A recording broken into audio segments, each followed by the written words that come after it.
కవిత విడుదల, ఢిల్లీ మద్యం కేసులో బెయిల్ మంజూరు చేసిన సుప్రీంకోర్టు, సెక్షన్ 45(1) నిబంధన ఆమెకు వర్తించదన్న ఢిల్లీ హైకోర్టు ఆదేశాల కొట్టివేత అని చెప్పేసి ఇక్కడ Delhi high court Rouse Avenue court ఏదైతే 45(1) సెక్షన్ 1 నిబంధన ఆమెకు వర్తించదని చెప్పేసి ఆమె బెయిల్ పిటిషన్ను కొట్టేసిందో, ఆ కొట్టేసిన పిటిషన్ను సుప్రీంకోర్టు ధర్మాసనం కొట్టేసి ఆమెకు బెయిల్ మంజూరు చేసింది. కవిత బెయిల్కు అర్హురాలి అని చెప్పేసి బెయిల్పై మాటల మంటలు.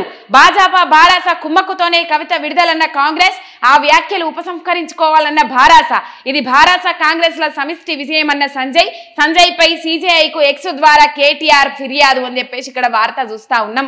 మొత్తం మీద చెప్పిన కదా, కోడిగుడ్డు మీద ఈకలు వీకే బ్యాచ్ మోపైంది అని చెప్పేసి సాధారణ బెయిల్ అయినా, బెయిల్కు కవిత అర్హురాలైనా సుప్రీంకోర్టు ధర్మాసనమే బెయిల్ మంజూరు చేసినా ఇలా ఇట్లాంటి వ్యాఖ్యలకు మాత్రము వాళ్ళు పులి స్టాప్ పెడతలేరు.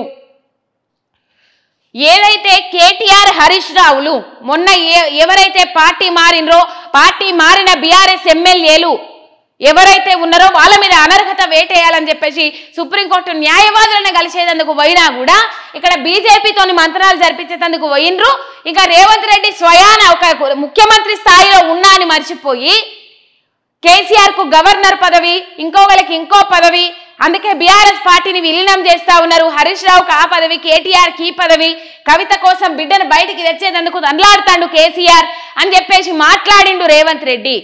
ఒక ముఖ్యమంత్రి స్థాయిని మరిచి ఆయన ఏం వ్యాఖ్యలు చేస్తుండో కూడా ఆయనకు అర్థమైతలేదు. ఇలా ఈ పరిస్థితి చూడాలి మనము. సాధారణ బెయిల్ అయినా సుప్రీంకోర్టు ధర్మాసనం పూర్వపర అన్ని పరిశీలించి ఆమె బెయిల్కు అర్హురాలా కాదా అనే నిర్ణయానికి వచ్చి బెయిల్ మంజూరు చేస్తే కూడా ఇలా ఇట్లాంటి ప్రాపగండ క్రియేట్ చేస్తా ఉన్నారు. 26 ఏళ్ల సుదీర్ఘ ప్రస్థానం. తెలంగాణ రాష్ట్రం కోసం కొట్లాడుతుంది, తెలంగాణ రాష్ట్రం కోసం, తెలంగాణ ప్రజల కోసం పోరాడే పార్టీ బీఆర్ఎస్ పార్టీ. అట్లాంటి పరిస్థితి మాకు రాదు, మేము రానివ్వము అని చెప్పేసి కేటీఆర్ మాట్లాడినరు.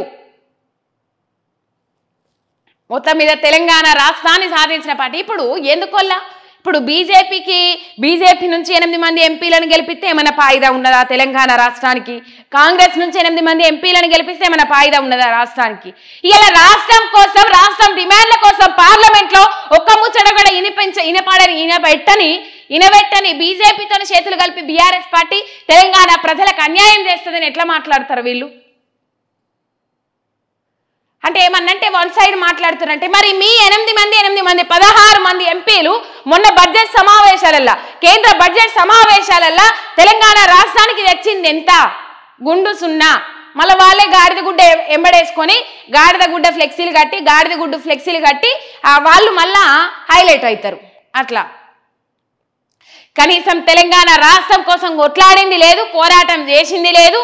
ఇలా ఉద్యమకారుల మీద రైఫిల్ ఎక్కువ పట్టుకొని పోయిన వాళ్ళకు ఉద్యమం గురించి ఏం తెలుసోల్లా, తెలంగాణ రాష్ట్రం సాధించుకున్న విధానం గురించి ఏం తెలుసోల్లా, తెలంగాణ ప్రజల భావజాలాలు ఏంది ఏం తెలుసోల్లా, తెలంగాణ సంస్కృతి సాంప్రదాయాలు ఏం తెలుసోల్లా. ఇలా ఏది పడితే అది, నోటికి ఏది దొరుకుతుంది. ఇక ఈ బండి సంజయ్ అన్నకేమో పార్లమెంట్లో ఒక ముచ్చట మాట్లాడే శాత కాలేదు, కానీ ఇట్లాంటి ముచ్చట్లనైతే నెంబర్ 1 నెంబర్ ఉంటాడు, ముందుగానే ఉంటాడు. రైట్. మొత్తం మీద సంజయ్ పై సిజేఐకి ఎక్స్ ద్వారా కేటీఆర్ ఫిర్యాదు చేసిండ్రు. మొత్తం మీద సుప్రీంకోర్టు జస్టిస్ కి ట్విట్టర్ ద్వారా కేటీఆర్ ఫిర్యాదు చేసిండ్రు. మరి దాని మీద ఎట్లా స్పందిస్తారు, ఏం కథ అనేది చూద్దాం రేపు. కేసీఆర్ ను, భారాసాను మరింత దుర్భేద్యం చేశారు. నా ఈ పరిస్థితికి కేవలం రాజకీయాలే కారణం, వాటి వల్లే నన్ను జైల్లో వేసినట్లు దేశం మొత్తానికి తెలుసు. మేం పోరాట యోధులం, తప్పకుండా పోరాడతాం, నిర్దోషిత్వాన్ని నిరూపించుకుంటాం. నేను తెలంగాణ బిడ్డను, కేసీఆర్ కుమార్తెను, తప్పు చేసే ప్రసక్తే లేదు. నేను మొండిదాన్ని, మంచిదాన్ని, అనవసరంగా జైలుకు పంపి నన్ను జగమొండిని చేసిండ్రు. ప్రజాక్షేత్రంలో నిబద్ధతతో గట్టిగా పనిచేస్తాం, అందరి కోసం నిలబడి ఉంటాం. మేము న్యాయపరంగా, రాజకీయంగా పోరాడతాం. నన్ను జైలుకు పంపి కేసీఆర్ ను, భారాసాను మరింత దుర్భేద్యం చేశారు. జైలు నుంచి విడుదల అనంతరం కవిత అని చెప్పేసి ఇక్కడ వార్త చూస్తా ఉన్నాం.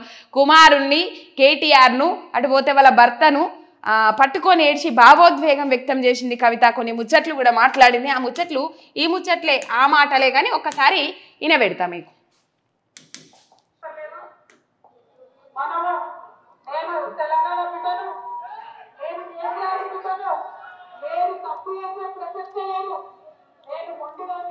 మంచిదాన్ని అనవసరంగా జైలు పంపి నన్ను జగమొండి ఓటింగ్ చేసినాం.